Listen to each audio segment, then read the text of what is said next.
안녕하세요. 이사비나스입니다. 오늘은 ADHD 진단 후 많은 부모님들이 고민하실 ADHD 약물 치료 경험담을 나눠보려고 합니다. 아마 그때 제일 고민 많이 하실 것 같아요. 진단을 받기까지도 용기가 필요했었는데 약 안 먹고 나아질 수는 없나? 하면서 인터넷 검색도 해보고 자연 치유, 약 안 먹고 나아진 사례는 없는지 막 찾아보기 시작합니다. 이런 고민은 사실 너무 당연한 거예요. 엄마니까요. 저도 그랬습니다. 일단 첫째, 정신과 약 언제까지 먹어야 한다는 거야? 둘째, 검색해보니까 부작용이 있다는데? 그러다 결국 이런 결론에 이르죠. 일단 우리가 노력해볼까?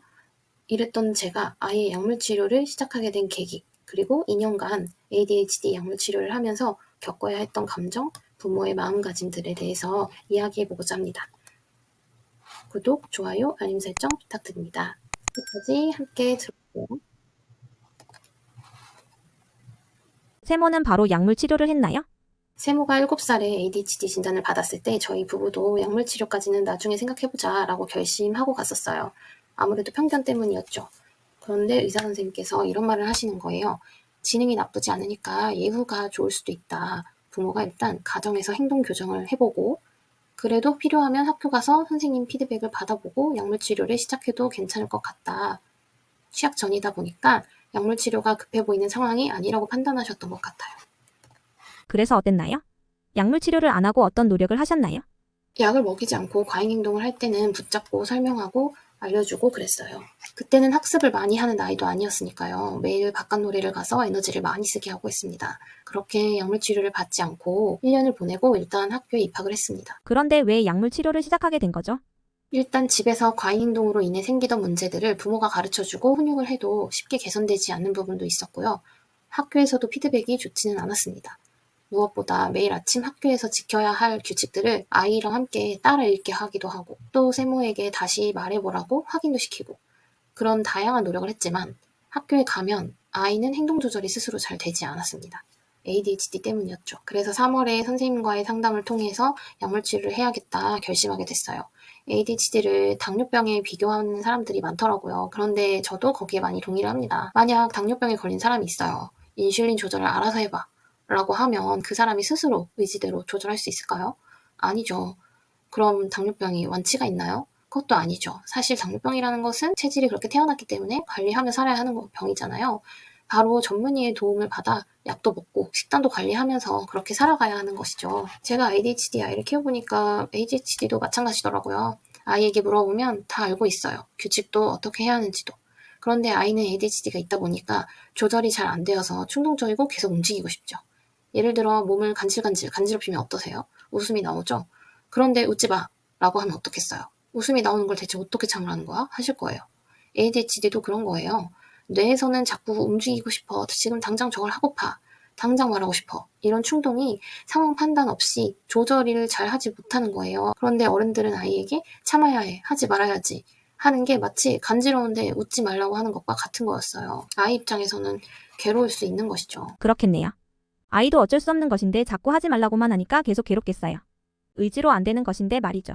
그거죠. 그래서 초1부터 메디키넷 5mg으로 시작을 했고 차츰 적응시켰습니다. 2주 정도 5mg을 먹고 10mg으로 증량을 해서 1년을 매일 먹였어요. 부작용은 없었나요? 메디키넷이 각성제인데 부작용이 식욕부진이에요. 약효가 한 8시간 정도 됩니다. 8시에 먹으면 4시쯤 약효가 떨어지죠. 그 동안에는 정말 아무것도 안 먹고 싶어 하더라고요. 그러다 3개월 정도 적응하고 나니까 반씩쯤 먹기 시작하고 6개월이 지났을 때쯤에는 3분의 2 정도는 또 먹기 시작했어요. 그리고 잠에 드는 시간을 우리가 입면 시간이라고 하는데 이 입면 시간이 늦어지기 시작했어요. 원래는 활동 많이 하고 오면 9시 반이면 잤는데 10시 또는 10시 반, 11시 이렇게까지 좀 늦어졌습니다. 지금도 메디키넷을 복용하고 있나요? 아니요. 세모가 학원이 6시에 끝날 때가 있는데 뒤로 갈수록 학원에서 과잉행동으로 집중하기 힘들어 하더라고요. 그래서 의사 선생님께서 이제 알약을 먹을 수 있으니 콘서타라는 약으로 변경해보자고 하셨어요. 콘서타는 메디키넷보다 10시간 정도 더 오래가는 약인데요. 같은 계열이라서 변경을 했을 때 다른 부작용을 크게 걱정하지 않아도 되었습니다. 콘서타랑 메디키넷은 무슨 차이가 있을까요?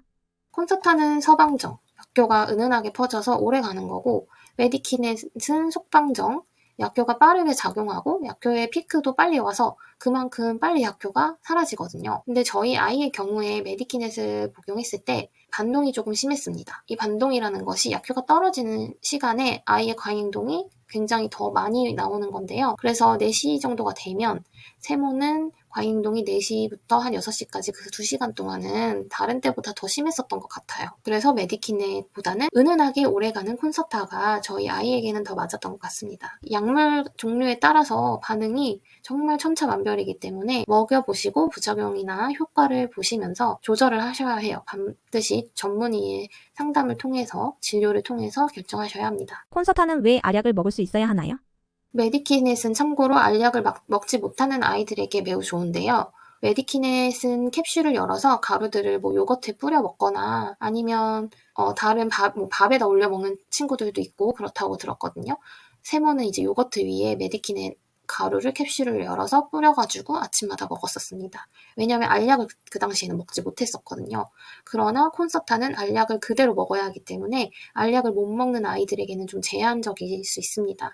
이 콘서타는 10시간에서 12시간의 약효가 길게 있고 약효의 피크 시간이 한 두 번 있는 약이기 때문에 메디키넷보다는 약효가 잔잔하고 은은하고 또 메디키넷처럼 반동 시간도 딱히 없어서 아이가 편안하게 하루를 좀 더 보냈었던 것 같아요. 그런데 콘서타는 캡슐형이 아니고 그냥 일체형으로 돼서 알약을 그대로 삼켜서 먹어야 합니다. 세모의 경우에도 메디키넷의 약효가 없어지는 그 4시쯤에 있었던 반동이 콘서타를 복용했을 때는 약효가 사라질 때 과잉행동이 갑자기 늘어나거나 그런 반동이 별로 보이지 않았습니다. 또한 개개인으로 약효가 다 다를 수 있습니다. 부작용이 있는데도 약을 먹이는 게 맞나요?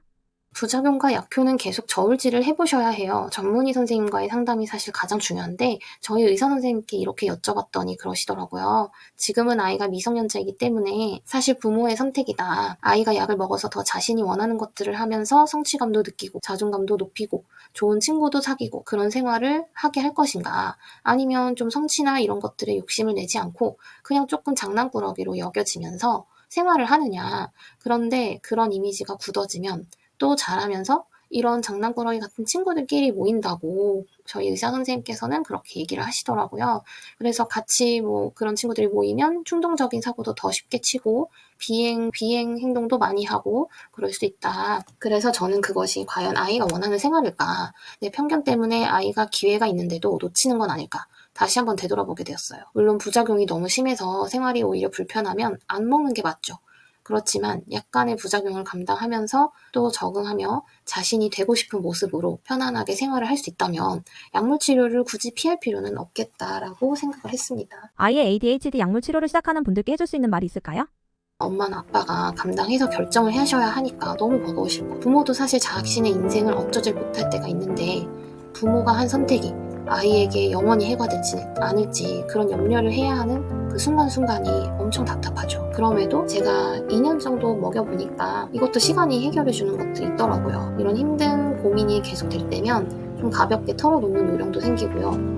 그게 바로 현대의학을 그냥 믿는 겁니다. 약이라는 해결책이 있음에 감사하기도 하고요. 이제는 그러니 아이의 약물치료 부작용 때문에 고민되실 때마다 이거 하나만 딱 생각을 하세요. 오늘 아이가 행복했는가? 오늘 아이가 학교에 즐겁게 가고 즐겁게 하루를 보내는가? 그것에 좀 집중을 해보시면 좋을 것 같습니다.